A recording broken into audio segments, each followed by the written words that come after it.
Good morning, everyone.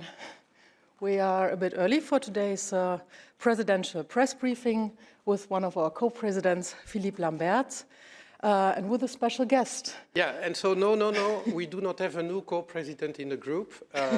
So I just want to reassure you. By the way, you know that we can have 2 women presiding the Green Group, but of course not 2 men. No, it's my pleasure to welcome a new member to our group, Nicolae ŞTEFÂNUșｔân from Romania.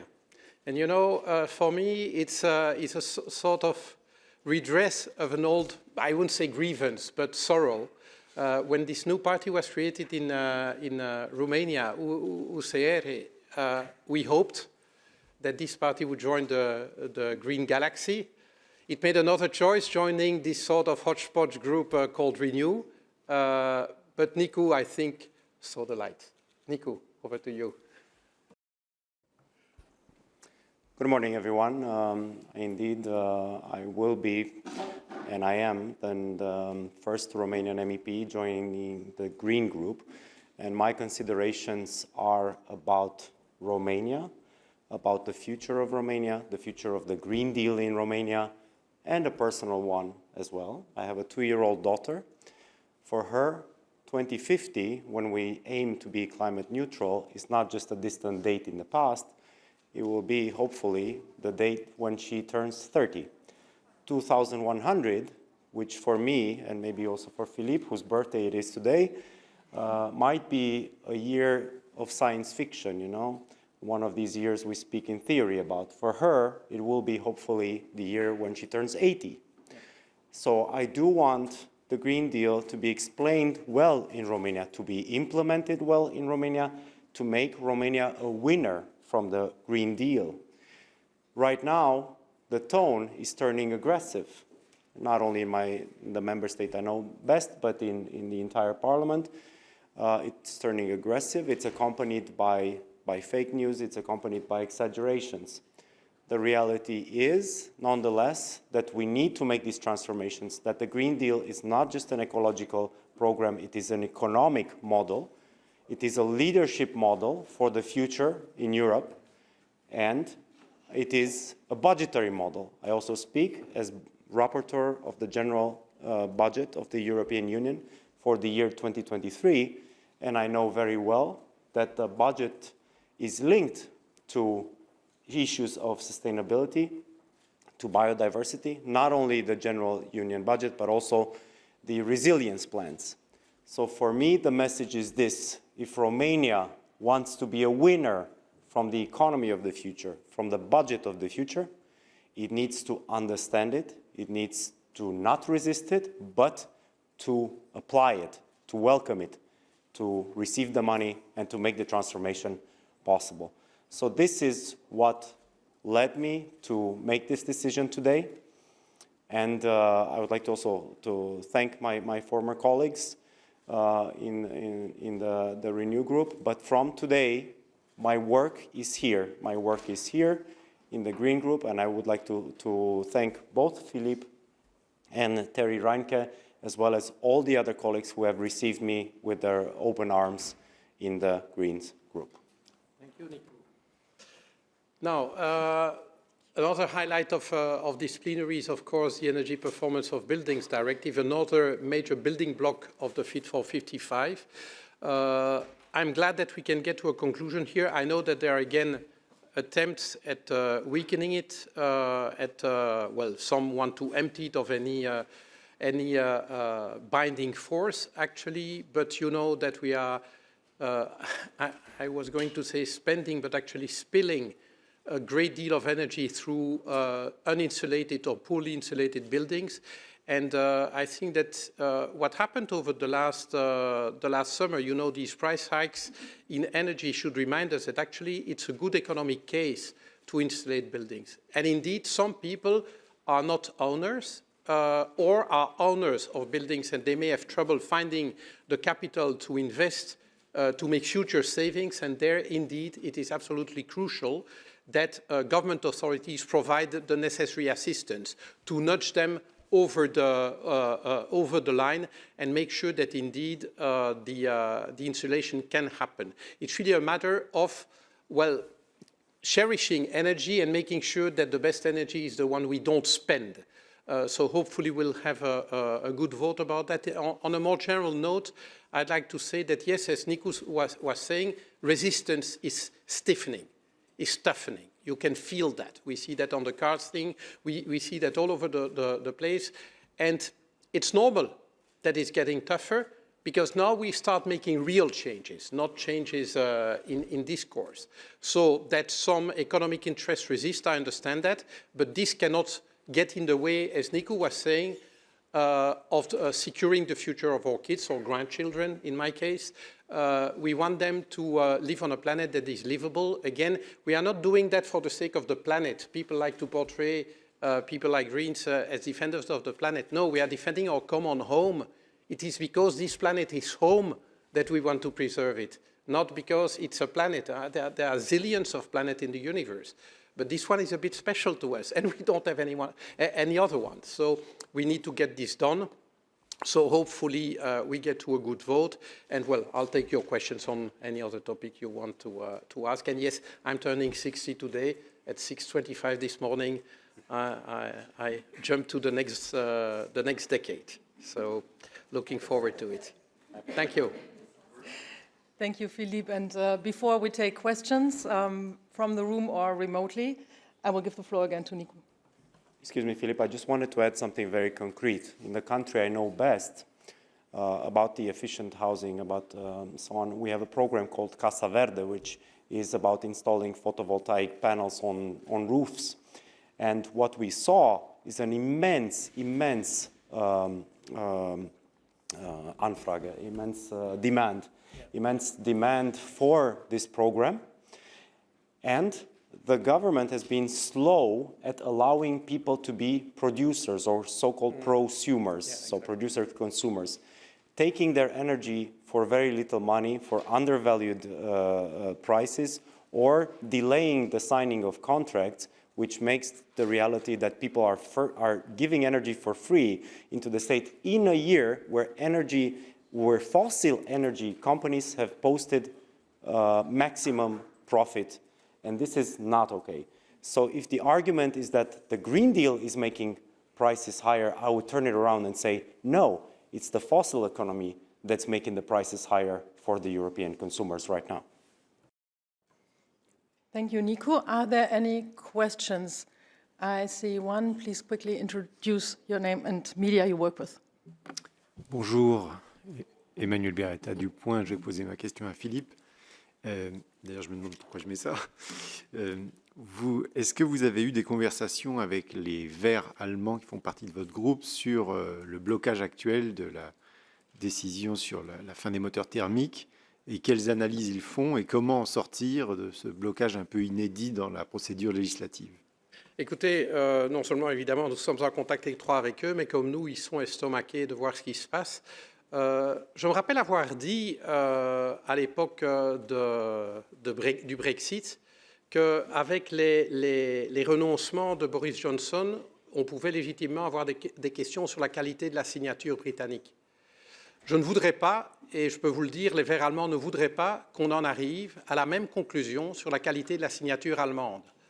Je voudrais juste préciser, pour ceux qui ne sont pas familiers avec la procédure en Allemagne, lorsque le gouvernement prend une position au niveau européen, cette position doit être délibérée au sein du gouvernement. Quand le gouvernement allemand a donné son agrément à l'accord sur le texte sur les voitures, il l'a fait en ayant un mandat du gouvernement dans son ensemble. Et pour nous, il est absolument crucial que la signature allemande soit de qualité triple A. Autrement dit, quand l'Allemagne s'engage, l'Allemagne délivre. Et c'est ce que nous attendons. Any other questions? Yes, please. Bonjour, Marine Lebec pour QH Info. Jeudi, la Commission européenne va proposer un projet de loi sur les matières premières critiques, notamment pour réduire notre dépendance vis-à-vis de la Chine et pour assurer une transition énergétique en autonomie. Comment est-ce que vous vous positionnez vis-à-vis de ce projet de loi en sachant que ça implique l'ouverture de mines en Europe avec toutes les conséquences écologiques que ça entraîne? Tout à fait. Mais donc, il faut aussi être de bon compte. On ne fait pas d'omelette sans casser d'œufs. Et donc, forcément, exister pour l'humanité suppose que nous ayons une empreinte écologique. Je veux dire, ce n'est pas possible que 8, 9, 10, 11 milliards de personnes vivent sur cette planète sans empreinte écologique. Et donc, il faut évidemment la minimiser, mais on ne va pas faire sans. Et donc, jusque maintenant, et je fais souvent le parallèle avec la première période de l'action climatique de l'Union européenne, la période qui s'est achevée en 2020, en fait, ce qu'on a largement fait pendant cette période-là, c'était déplacer le problème. C'est-à-dire que oui, on a réduit nos émissions, mais en fait, en les déplaçant en Chine et ailleurs. Et ça ne résout pas le problème. Et si, en plus de ça, à la clé, on désindustrialise l'Europe, c'est quand même pas très malin non plus. Je veux dire, trimballer des brames d'acier de Chine en Europe, écologiquement, c'est quand même pas un grand succès, d'accord? Donc oui, il va falloir relocaliser, et donc oui, dans la mesure du possible, là où c'est envisageable, il faudra qu'on accepte que sur notre territoire, il y ait des impacts écologiques. Maintenant, il faut aussi de bon compte, si on regarde un globe terrestre, on voit que l'Europe, c'est un confetti. D'accord? Donc c'est un confetti très densément peuplé. Donc en effet, ça n'est pas l'endroit où vous allez pouvoir faire des mines à très grande échelle. Si vous regardez ce dont l'Europe est l'excroissance, c'est-à-dire la masse eurasiatique, c'est clair qu'il y a plus de place à l'Est, et donc ce n'est pas un hasard non plus que la Russie ait été pendant des années un grand fournisseur de l'Union européenne, parce que justement là-bas, il y a un stock de ressources dont on pourrait croire qu'il est inépuisable, il ne l'est pas tout à fait. Mais donc d'une part, l'Europe devra extraire des matières premières chez elle, et puis elle devra passer, et ça pour nous c'est crucial, des accords avec d'autres pays qui ont peut-être plus de ressources que nous, mais sur un mode quand même très différent de celui du XXe siècle, c'est-à-dire un mode où d'une part nous payons de juste prix et d'autre part nous faisions en sorte aussi de ne pas faire de ces pays des poubelles soit sociales, soit environnementales, soit j'ai envie de dire des poubelles en termes de conflits. Si on pense à la richesse par exemple que le Congo a et quand on voit le prix en fait que ce pays paye pour l'exploitation des ressources minières dont nous bénéficions aussi, il y a de quoi être scandalisé comme Européens parce que comme consommateurs, c'est vrai qu'on contribue au conflit en Afrique centrale. Et donc, je pense que cette stratégie devra à la fois faire en sorte que nous puissions extraire là où c'est possible en Europe et passer des accords avec des pays qui respectent beaucoup mieux qu'auparavant des normes sociales, environnementales et qui permettent le développement de ces pays. Voilà. Et donc, nous, c'est ce que nous attendons de la stratégie sur les matières premières. Et j'ai des raisons de croire que ça ira dans cette direction-là. Mais il faut aussi que les Européens arrêtent de penser qu'ils peuvent, quelque part, exporter leurs propres externalités pour parler le langage des économistes. C'est un peu trop facile de dire, bon, oui, OK, pour faire des téléphones portables, des éoliennes, des pompes à chaleur, il faut des matériaux, et bon, si on va saloper le reste du monde, ça ne nous concerne pas. Il faut aussi apprendre à vivre avec les conséquences de ses propres actes. Thank you, Philippe. Next question goes to Daniel. Yeah, thank you. Daniel Frase, Redaktionsnetzwerk Deutschland. I have a question regarding the end of the combustion engine. I'm sorry. Is this, from your point of view, a harbinger of what it's going to come with other parts of the Green Deal? When the biggest member state all of a sudden starts stalling this process? Well, I hope not, but I'm a realistic guy, and I cannot fail to notice that President von der Leyen's own political family here has become, I would say, doubtful on the European Green Deal, to put it mildly. And indeed, that's what I said earlier. Now we are starting to take decisions that have a real impact. Basically, we are starting to make choices. Notice what is happening in the Netherlands and in the Flanders with the nitrogen debate. When you get to the limits, when you hit a wall, you need to change direction, right? And hitting the wall hurts. Yes. And so it's no surprise that reaction is getting bigger. And I must recognize, if I look around the table of the European Council, can you name me one champion of the European Green Deal? I mean, someone who champions the Green Deal as much as Ursula von der Leyen does. I cannot name one, and certainly not Chancellor Scholz. Sorry, I mean, I'm listening carefully to many social democrats, and in electoral campaigns, they are greenest, you know? But when it comes to implement, it's a different story. And what my German friends told me is that when the Koalitionsvertrag was negotiated in Germany, the Greens felt often alone championing the green transformation. For all the language of the Social Democrats during the campaign, this was not met with support in the Koalitionsvertrag. So no, it's not a surprise. The going gets tougher, and that means that we will need to forge stronger majorities. And we have elections a year from now, and I hope that what will come out of the next majorities will be stronger majorities in favor of the European Green Deal. And again, as Nico said, it's not an economic opportunity. It is the economic opportunity. And you know, I'm listening to people, not just from Germany, saying, well, you know, are we going to hand over the leadership of the car industry to the Chinese? But tell me, where is this question coming from? From one choice that they made 15 years ago, not to go to the electromobility. I mean, it was a conscious choice of the mainstream of the European car industry, starting with the German, but not only them, to stick with the diesel engine, right? And as an engineer, yes, it's a marvel of technology, but it has downsides, and these downsides must cause stopping producing them. But you know who handed over the leadership of the electric car to China and Tesla? The German car industry. It was their choice. They cannot blame us for making back then the wrong choice, which was a choice, again, of rent seekers. People who prefer to milk the cow, well, basically to have others milk the cow for them, instead of making the hard choices of investing, innovating, and indeed all the money that should have gone into innovation went to the shareholders and to the management. Don't be surprised that someone else then out-innovates you.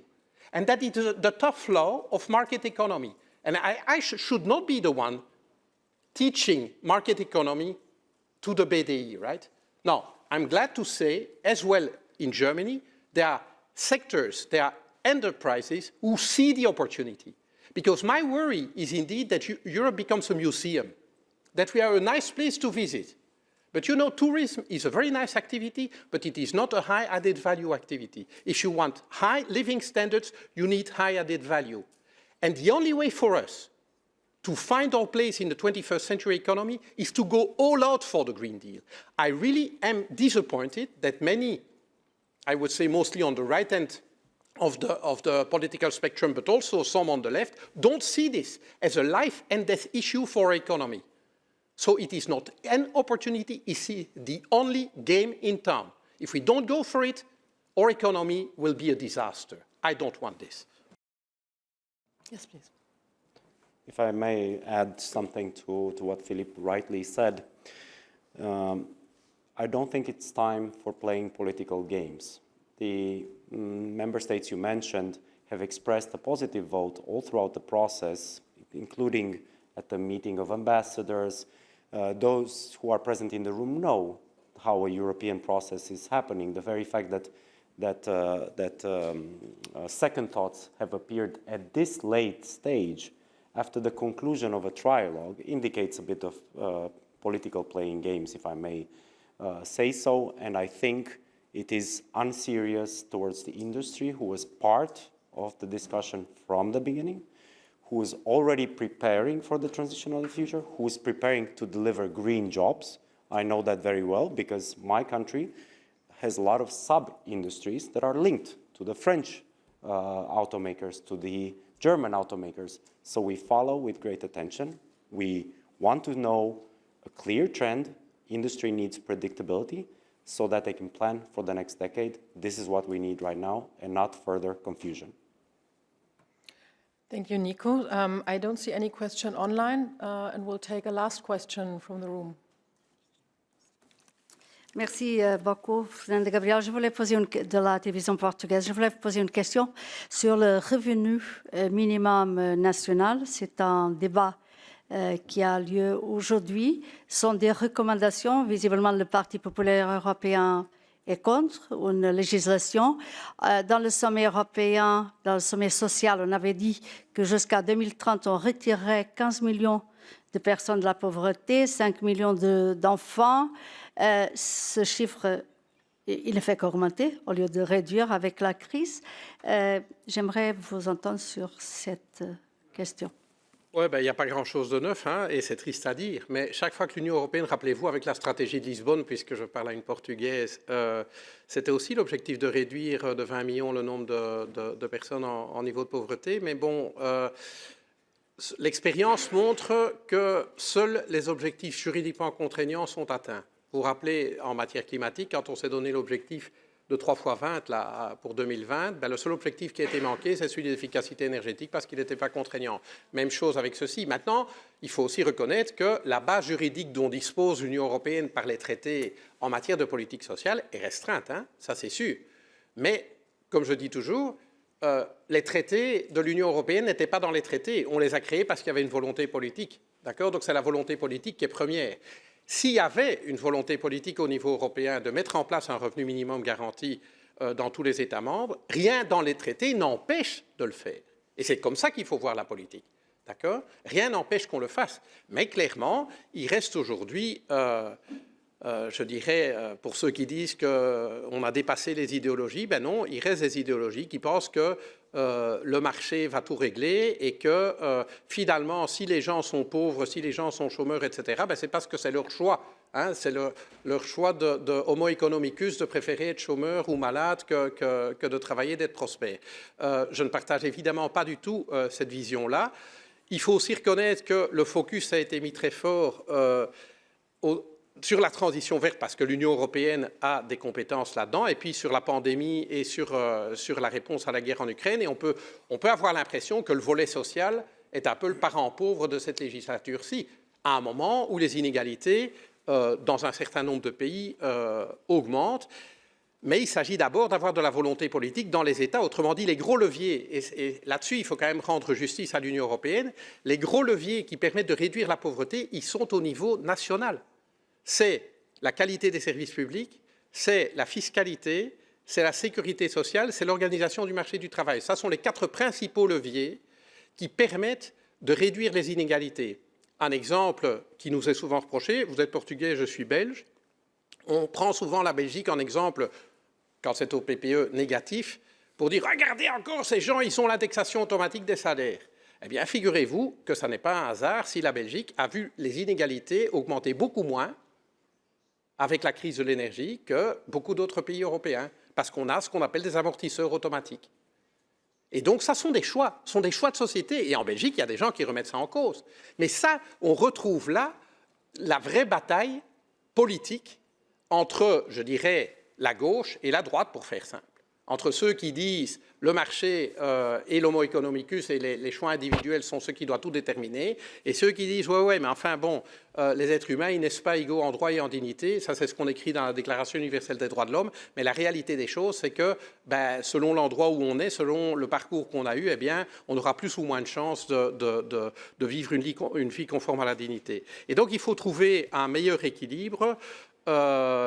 Mais je constate que là-dessus encore, la résistance est très forte, en particulier à droite. Ce qui me fait rigoler, c'est plutôt du côté de l'extrême droite, parce que là, on voit clairement une division majeure entre les néolibéraux de l'extrême droite et, j'ai envie de dire, l'extrême droite plus sociale, on va dire. On voit bien des lignes très différentes, on le voit sur les traités de libre-échange, on le voit sur les réformes de type néolibéral, on voit que les idées ne sont pas vraiment compatibles entre ces différentes branches de l'extrême droite. Mais je regrette quelque part qu'à nouveau, plutôt du côté du PPE, on ait renoncé à ce qui est devenu, en tout cas pour eux, un slogan, je crois, c'est cette idée d'avoir une économie sociale, et nous ajoutons écologique de marché, vous voyez ?